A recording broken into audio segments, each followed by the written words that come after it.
हुई थी, इसमें ना जीतना, क्योंकि ये असल मुकाबला तो नौशीन इफ्तिखार और मलई साहब के दरमियान नहीं था, ये तो मुकाबला नवाज शरीफ व मुकाबला इमरान खान था। ऐसा क्यों हुआ ये तो आप लोग ज़ाहिर पता लगाएंगे, कमेटी भी बन रही है, इसकी रिपोर्ट भी जाएगी, लेकिन इसका असर ज़रूर पड़ेगा हल्का 249 में। क्या सोच क्या रही है हुकूमत? बिस्मिल्लाहिर्रहमानिर्रहीम। बहुत शुक्रिया सुमैया। सबसे पहले तो मैं अर्ज़ करूं कि अगर हम 2018 के इलेक्शन के कंपैरिजन में देखें अभी का इलेक्शन डस्का का, तो पीटीआई ने वहां पे 2018 के निस्बत 31,000 वोट ज़्यादा लिया है, नंबर 1। नंबर 2, पहले कोई 25% हमारी शरह थी, अभी ये कोई 45% तक गई है।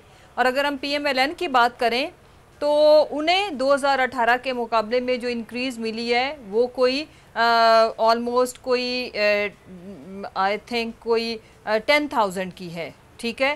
तो इसलिए अगर हम इस सारे को अगर हम एक न्यूट्रल ओपिनियन दें तो पीटीआई का वोट बैंक उस हलके में इस वक्त बड़ा है। अच्छा, फेयर और हुआ है ना दूसरी जहां तक अगर हम बात, जी एग्जैक्टली, दूसरी जहां तक रहेगी बात, इसके ऊपर अभी सवालिया निशानात इसलिए हैं कि ये सब सवाल उस वक्त तक खड़े रहेंगे, चाहे हमारी तरफ से या इनकी तरफ से, जब तक हम इस प्रोसेस को, इस सिस्टम को ट्रांसपेरेंट, फेयर, फ्री नहीं बनाते। वजह देखें, इस वक्त दुनिया में जब साइंस एंड टेक्नोलॉजी का ज़माना है, दुनिया बाकी सियारों के ऊपर आबादकारी के ऊपर सोच रही है, और हम आज तक अपनी इलेक्टोरल रिफॉर्म्स नहीं कर सके। वही घिसा पिटा जब से पाकिस्तान में डेमोक्रेसी आई है, हमारा इलेक्शन सिस्टम वही है। सो इम्पॉर्टेंट चीज़ ये है कि दुनिया में जो तरीके वज़ा करता है या जितनी भी रिक्वायरमेंट है इसमें रिफॉर्म्स की, वो अब नागुज़ीर हैं। अदरवाइज़ होगा क्या? अदरवाइज़ तो अगर मैं इसको देखूं कि एक सीट के हारने से, जबकि हमारा 31,000 वोट भी वहाँ पे बढ़ा, तो कोई क़यामत नहीं आ गई, और ये इनके जीतने से इनकी कोई उस तरह की अल्टीमेट फतह नहीं होगी और हमारी अल्टीमेट शिकस्त नहीं होगी। लेकिन इंपॉर्टेंट चीज ये है, लेकिन आप तो दावा कर रहे थे ना कि हम नहीं जीतेंगे, चाहते हैं इनका बयानिया हार जाएगा, तो फिर ये क्या हुआ? बयानिया जीत गया, चले अगर 32,000 वोट की हम बात कर लें तो ये कोई छोटी बात तो नहीं है ना। सुमैया, बड़ा अच्छा सवाल आपने किया। मुझे ये बताएं तो, और हम इलेक्शन कैंपेन में क्या कहते हैं कि हमें वोट मत करें, हम हार रहे हैं? नहीं, हर कैंडिडेट, हर पार्टी ये क्लेम करती है ड्यूरिंग कैंपेन। मैं अर्ज कर लूं जी कि हमने इलेक्शन जीतना है और हमने आखिरी दिन तक उम्मीद नहीं छोड़नी होती जब तक आखिरी रिजल्ट ना आ जाए। हुकूमत देखिए, जब मसला क्या है ज़िमनी इलेक्शन में, ये तासुर होता है कि ज़ाहिर हुकूमत ही नुमाइंदा जीतेगा, उसका ज़ाहिर सरकारी वसाइल और सारी चीज़ें होती हैं। खैर, नैयर बुखारी साहब भी मेरे साथ हैं, मैं चाहूँगी ज़रा उनका भी मौक़िफ़ लूँ। आज पीपल्स पार्टी जो है, मैं इसका आंसर कर देती हूँ, मैं आती हूँ आपकी जानिब। मैं चाहूँगी आप आराम से इसका डिटेल आंसर करें, क्योंकि वो ऑन कॉल है नैयर बुखारी साहब हमारे साथ। नैयर बुखारी साहब, आज पीपल्स पार्टी कहती है हम तमाम ओहदों से मुस्ताफ़ी होने का ऐलान करते हैं। अब्दुल गफूर हैदरी साहब का ये मौक़िफ़ है कि आपकी गलती थी, उल्टा चोर कोतवाल को डांटे। आप कहते हैं कि हमसे नून लीग और JUI माफ़ी मांगे, जबकि वो कहते हैं कि पीपल्स पार्टी को PDM से माफ़ी मांगनी पड़ेगी। तो PDM ख़त्म हो चुकी है फिर? देखिए, पहली बात ये है कि हम चोर नहीं हैं, और मौलाना गफूर को कोतवाल किसने बनाया है? पहली बात तो ये है। सही है। और जो अगर इस किस्म की जुबान इस्तेमाल करते हैं तो उसमें फिर PDM का वजूद बरकरार रह सकता है।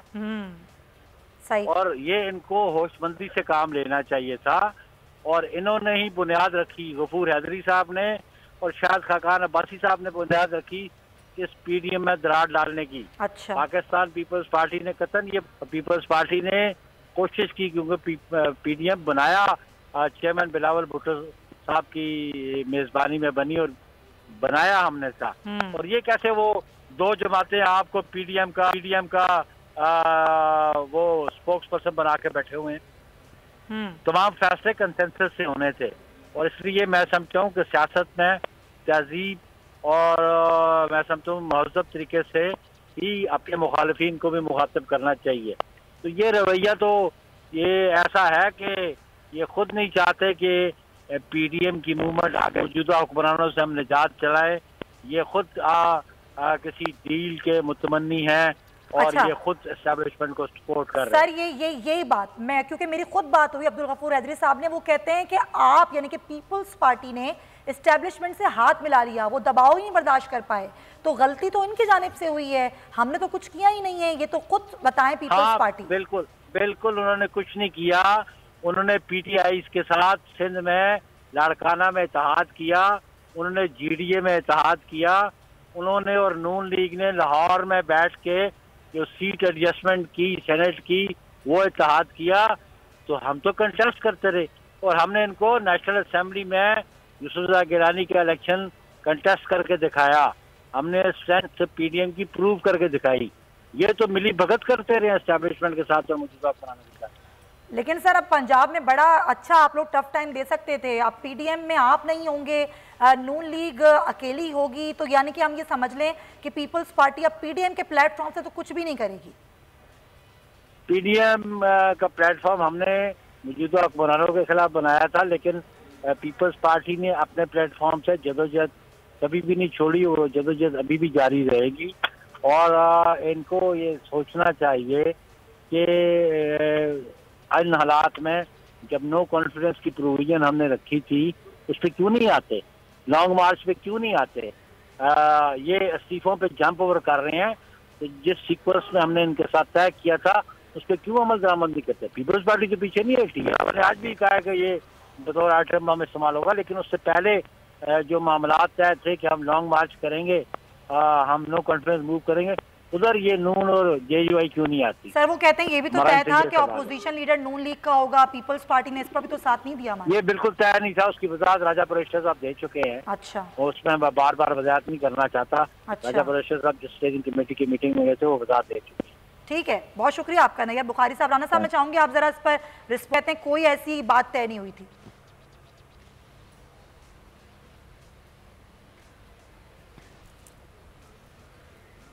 राना साहब आपकी आवाज़ मुझे नहीं आ रही, जब तक मुसर्रा साहिबा से बात करती हूँ।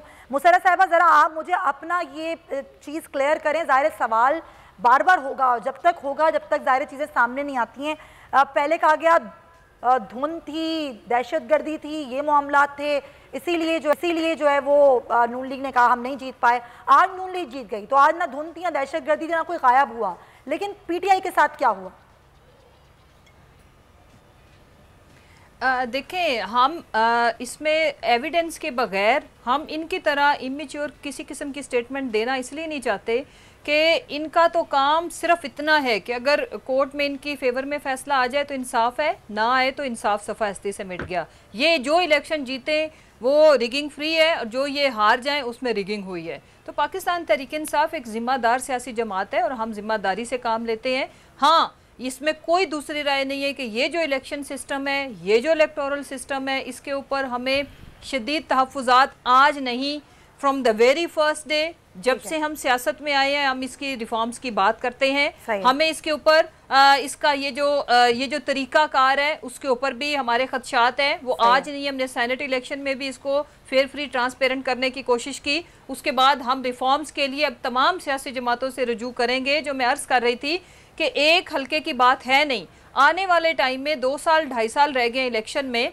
मुझे ये बताएं कि क्या फिर अगले इलेक्शन को भी हम इसी तरह से ही स्टिग्माइज करेंगे, जिसके पास जो मैंडेट होगा वो हम शुकूक व शुबहात क्रिएट करेंगे, चाहे हम हो या ये हों। तो इसलिए दिस इज द टाइम कि तमाम सियासी जमातें जो इनफैक्ट चाहती हैं डेमोक्रेसी प्रिवेल करे, तो उसको स्ट्रेंथन करने के लिए हम डेमोक्रेट्स का ही राइट है, फर्ज भी है कि हम सब्सक्राइब करें और बेल दबाएं ताकि कोई खबर रह न जाए।